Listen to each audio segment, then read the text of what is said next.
কয়েকদিন আগে পর্যন্ত টকশোর আলোচনায় যারা খুব জোর দিয়ে কথা বলতেন যে লিখে রাখেন ডক্টর ইউনূস আগামী 5 বছরের মধ্যে নির্বাচন দেবে না, তারাও এখন নির্বাচন যে হবে ফেব্রুয়ারিতে সেই ব্যাপারে মোটামুটিভাবে তারা এখন সিদ্ধান্তে পৌঁছেছেন বা তারা আর এখন বিরোধিতা করতে পারছেন না। নির্বাচন যে ডক্টর ইউনূস দেবে না সেই কথা আর তারা এখন বলছেন না।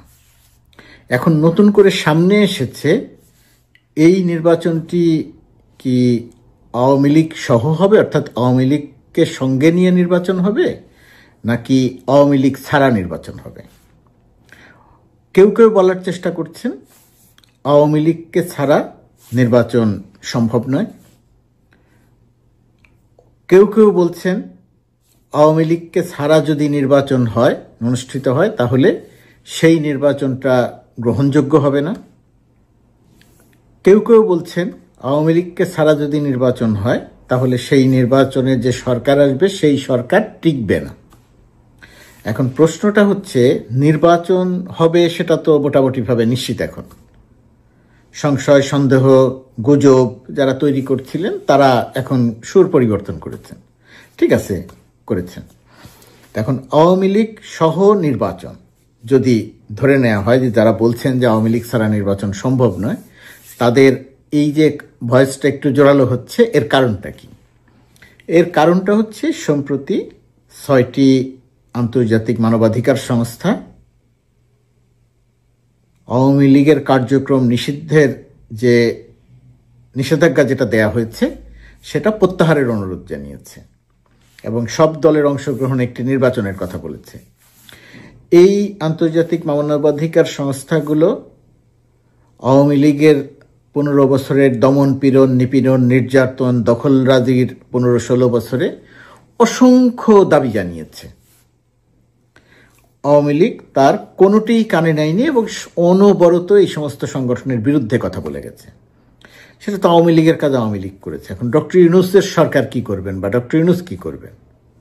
ডক্টর ইউনূসের কাছে এই 6টি মানবাধিকার সংস্থার বক্তব্য গুরুত্বপূর্ণ এই কারণে যে ডক্টর মোহাম্মদ ইউনূস যে সময়টিতে আওয়ামী লীগ দ্বারা শেখ হাসিনা দ্বারা নিপীড়িত নির্যাতিত ছিলেন সেই সময়ে এই সমস্ত সংগঠন তার পক্ষে দাঁড়িয়েছিল। তার পক্ষে দাঁড়িয়েছিল বলতে সত্যের পক্ষে দাঁড়িয়েছিল, সেটা ডক্টর ইউনূসের পক্ষে গিয়েছিল।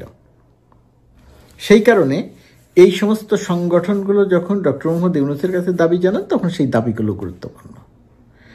কিন্তু দাবিগুলো গুরুত্বপূর্ণ, কিন্তু তার দেশের বাস্তবতাটা কি?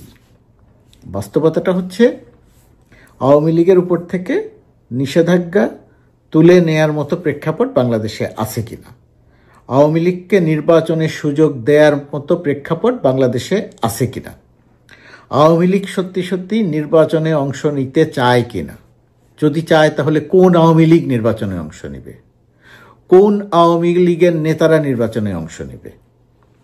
বিষয়টি খুব মজার, খেয়াল করে দেখেন। আওয়ামী লীগের বিরুদ্ধে মানবতা বিরোধী অপরাধের অভিযোগ। আওয়ামী লীগ জাতিসংঘের হিসাব অনুযায়ী 1400 মানুষকে হত্যা করেছে। আওয়ামী লীগের প্রধান নেতা পলাতক শেখ হাসিনার পুত্র সজীব ওয়াজেদ জয় স্বাস্থ্য উপদেষ্টার উদ্ধৃতি দিয়ে বলেছেন 800 মানুষ হত্যা হয়েছে এবং ব্রুটালি নিপীড়ন নির্যাতন চালিয়েছেন, সেই কথাও তিনি বলেছেন ছাত্র জনতার উপরে। তো এখন মানবতা বিরোধী অপরাধ যে করেছে সেটা সজীব ওয়াজেদ জয়ও স্বীকার করে নিয়েছেন। ব্রুটালি নিপীড়ন নির্যাতন করেছেন সেটা সজীব ওয়াজেদ জয় স্বীকার করে নিয়েছেন এবং সজীব ওয়াজেদ জয় আওয়ামী লীগকে নির্বাচনে অংশ নেয়ার সুযোগ দাবি করেছেন এবং তিনিও বলেছেন যে 800 মানুষ হত্যার কথা বলা হয়েছে, প্রতিটা হত্যাকাণ্ডই নিন্দনীয় এবং প্রতিটি হত্যাকাণ্ডের বিচার হওয়া দরকার। আমি গত 2 দিন আগে একটি ভিডিও দিয়ে বলেছিলাম যে সজীব ওয়াজেদ জয় যে দাবি করেছেন সরকার সেই কাজটি করছে। সরকার প্রতিটি ঘটনার তদন্ত করছে, বিচার করছে। এখন শেখ হাসিনা আওয়ামী লীগের নেতা, শেখ হাসিনা পলাতক, আওয়ামী লীগের সব নেতা পলাতক। এই পলাতক নেতাদের বড় অংশটির বিরুদ্ধে, শেখ হাসিনা সহ বড় অংশটির বিরুদ্ধে অভিযোগ কতগুলো? গুলি করে মানুষ হত্যার অভিযোগ, হেলিকপ্টার থেকে গুলি করে মানুষ হত্যার অভিযোগ, সরাসরি সামনে থেকে গুলি করে মানুষ হত্যার অভিযোগ।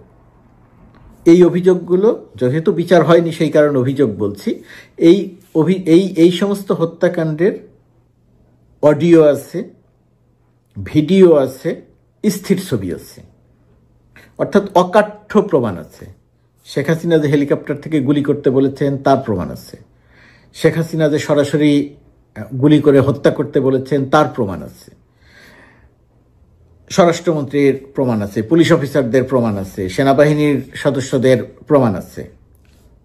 মানুষ গুম করতে বলেছেন শেখ হাসিনা, তা মোটামুটিভাবে বিচারিক কার্যক্রমের মধ্য দিয়ে প্রমাণিত হয়নি, কিন্তু ঘটনাক্রম যেভাবে সামনে এসেছে, তথ্য যেভাবে সামনে এসেছে, সেটা দিয়ে প্রমাণ হয়েছে যে শেখ হাসিনা নির্দেশ দিয়ে মানুষ গুম করিয়েছেন। এবং সেই গুমের সঠিক সংখ্যা যে কত সেটা অজানা, সেটা 200, 300, 500, 600, 2000, 5000, এটা অজানা। কেউ 5 বছর পর ফিরেছেন, কেউ 7 বছর পর ফিরেছেন। অর্থাৎ মানুষ হত্যার অভিযোগ, মানুষ গুম করার অভিযোগ, ভোটারবিহীন নির্বাচন করে জোর করে ক্ষমতায় থাকার অভিযোগ, রাতে ভোট করে নির্বাচনে বিজয়ী, নিজেদের বিজয়ী ঘোষণা করে ক্ষমতায় থাকার অভিযোগ। আওয়ামী লীগ নির্বাচন দিয়েছে 3টি জাতীয় নির্বাচন, কিন্তু কোনো নির্বাচনে জনগণকে ভোট দিতে, অর্থাৎ জনগণ ভোটের ব্যাপারটাই ভুলে গেছে। সেরকম একটা জায়গার থেকে যারা দাবি করছেন যে আওয়ামী লীগ ছাড়া নির্বাচন অসম্ভব, প্রশ্ন হচ্ছে আওয়ামী লীগ সহ নির্বাচন কি করে সম্ভব? এর কি কোনো ফর্মুলা আছে? মানে যে মানবতা বিরোধী অপরাধ করেছে, যে শেখ হাসিনা, আরেকটা জিনিস, সজীবাদের জয় বলছেন নির্বাচনে অংশ নেওয়ার সুযোগ দেওয়ার কথা, আর শেখ হাসিনা কি বলছেন? শেখ হাসিনা বলছেন যারা তাকে ক্ষমতা থেকে বিতাড়িত করেছে তাদের তিনি হত্যা করবেন, যারা এই আন্দোলনে নেতৃত্ব দিয়েছে তাদের তিনি রাজাকারদের যেভাবে ফাঁসি, কোট আনকোট রাজাকারদের যেভাবে ফাঁসি দিয়েছেন তাদেরকেও সেইভাবে ফাঁসি দিবেন। এখন যারা বিপ্লব করলো, যারা গণঅভ্যুত্থান করলো, যারা দেশ পরিচালনা করছেন, তারা এখন শেখ হাসিনাকে মানবতা বিরোধী অপরাধ, হত্যার মতো অপরাধ, গুমের মতো অপরাধকে কি মাফ করে দিয়ে তারপরে শেখ হাসিনাকে বলবেন যে আসেন আওয়ামী লীগ নিয়ে আপনি নির্বাচন করতে আসেন? নাকি একদিকে বিচার কার্যক্রম চলবে আর একদিকে আওয়ামী লীগ নির্বাচনে অংশ নিবে? সেই অবস্থাটা বলা হচ্ছে যে আওয়ামী লীগকে নিয়ে নির্বাচন করতে হবে, সেটা করতে হবে বা সেটার দাবি জানানো হচ্ছে। এই যে যারা বলছেন যে আওয়ামী লীগ ছাড়া নির্বাচন অসম্ভব, প্রথমত কথা, আওয়ামী লীগ ছাড়া নির্বাচন মোটেই অসম্ভব কিছু নয়। আওয়ামী লীগ একটা মানবতা বিরোধী অপরাধের দল, আওয়ামী লীগ একটি গুমকারী দল। সেই দলটির বিচার না হওয়া পর্যন্ত আওয়ামী লীগ নির্বাচনে অংশ নিবে সেই প্রেক্ষাপট বাংলাদেশে নাই। আন্তর্জাতিক সংস্থার দাবি, হ্যাঁ আন্তর্জাতিক সংস্থার দাবি, আরও কোনো সংগঠন হয়তো দাবি জানাবে, কিন্তু একটি প্রচারণা চালানো হচ্ছে যে আন্তর্জাতিক অঙ্গন থেকে ডক্টর ইউনূস বাংলাদেশের উপরে ব্যাপক চাপ তৈরি করা হচ্ছে। কথাটা মোটেই সত্যি নয়। শক্তিশালী দেশগুলোর মানবতা বিরোধী অপরাধ, গুমকারী, হত্যাকারী, রাতে ভোট করে ক্ষমতায় থাকা, পালিয়ে যাওয়া, কারো জন্যে কোনো শক্তিশালী দেশের পক্ষ থেকে জোরালো তো নয় বটেই, সামান্যতম কোনো চাপও নেই। তারা একটা ইনক্লুসিভ নির্বাচনের কথা বলছেন, পার্টিসিপেটেড ইলেকশনের কথা বলছেন, সবাই বলছেন, বর্তমান সরকারও বলছেন। অংশগ্রহণমূলক নির্বাচন মানে হচ্ছে জনগণ অংশ নিবে, জনগণ ভোট দিবে। শেখ হাসিনা যে জনগণকে ভোট দিতে দেয় নাই। আওয়ামী লীগ যদি আজকে থেকে বলতে শুরু করে যে হ্যাঁ আমরা অপরাধ করেছি, আমরা মানবতা বিরোধী অপরাধ করেছি,